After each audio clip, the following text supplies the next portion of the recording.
Today, we are introducing Yuma CSS 3.0, our most modern, fast, and efficient version so far. I am super proud of what we've built in the last few months, and I can't wait to tell you all about it. So here it is. Yuma CSS v3. Since forever, we've been heavily relying on compiled CSS to style everything in our page when using Yuma CSS v2 and old, making any project larger with tons of unused styles unnecessarily. One of the biggest changes in version 3.0 is the brand new CLI tool. With Yuma CLI, you'll be able to selectively generate styles for your main CSS, drastically cutting down the size of your CSS bundle since you'll only be compiling the styles that you're actually using. Let's see what I mean. So I've got a fresh Next.js project with just Yuma CSS installed. First things first, let's create a config file. This will tell the CLI how to bundle the build process, including what files to look for in our project, where to build our styles, and so on. Okay, so to get started, you want to run npx yuma css init. This will create a yuma.config.js file using ES modules. Just be sure to include type modules in your package.json file. Now, if you prefer to use CommonJS instead, you can just set module.exports instead of the default method. So with our config file ready, let's get started on setting up our source array. This is just a collection of strings where you should enter the path for all your template files like .html, .js, .tsx, and so on. We can use glob patterns to fully capture multiple files and subfolders within a given directory. For example, to get the content of subfolders, you can use / followed by a double asterisk, followed by another /, then a dot and the file extension. To catch multiple file types, we can open curly brackets and pass the file extension, for example .md or .mdx. Next up, we'll go through another config option called output. This one's pretty straightforward. It's just a single string for our CSS file generation. Now that we've done that, let's test our application. Run the npx yuma css build command to start the build process. You should see the style_send_styles, which is the default reset system of Yuma CSS. In v3, you cannot disable the style_send_reset system using @imports in your CSS like you would do in v2. What you want to do now is go into your config file and under the source and output config options,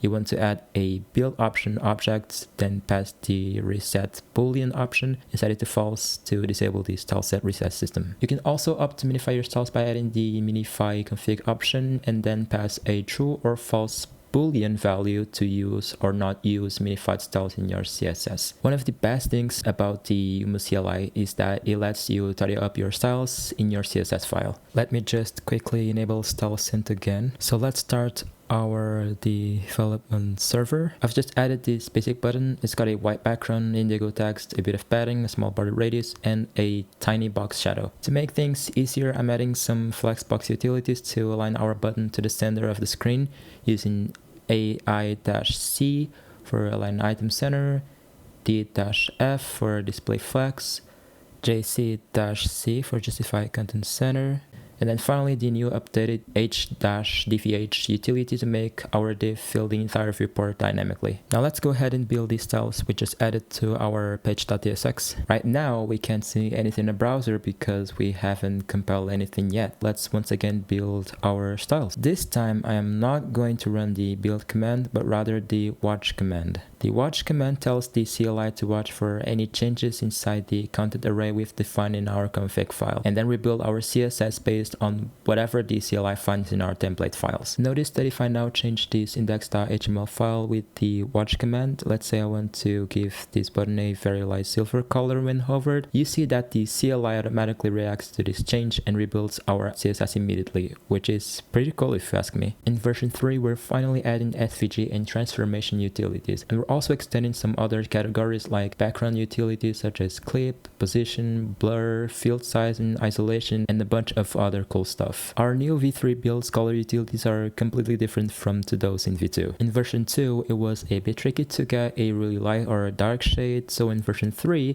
we've updated our tinting percentage mix from 10% to 14%, which makes the light shades lighter and the dark shades darker. Additionally, in v3, we're simplifying the way you write your color utilities.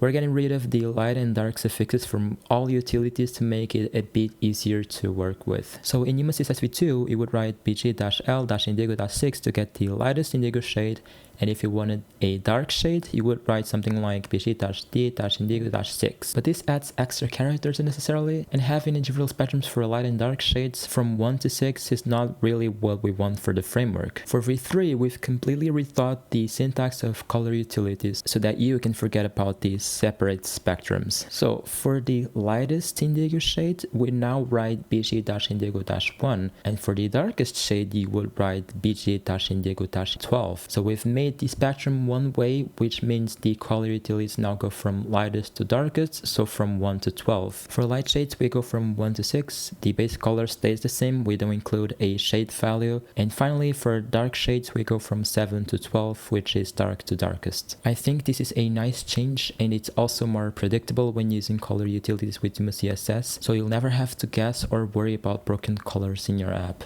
In version 3.0, we're going to remove some of the old utilities from our core framework. Specifically, we're going to remove the container utility, the insert utility, the spacing X and Y utilities, and finally all the utilities with the value 50 dvh, which includes dimension utilities, height, and width utilities. I'll show you what you can use instead of the spacing X and Y utilities. When you use spacing utilities, you're basically applying margins to child elements to make the spacing even. But you will see that you can't change individual margins in those child elements because the spacing utilities will override them no matter what you do. So what you want to do instead is use the column gap or row gap utilities. They're more grid based, but you can use them with flex or inline flex properties. Using these properties, not only you can change the spacing of child elements from your main div, but you can also change the spacing within the child elements. There's loads more going on with Yuma CSS v3, so make sure you read our blog in the documentation to stay updated with all the new features and changes. As always, stay safe and I'll see you in the next video.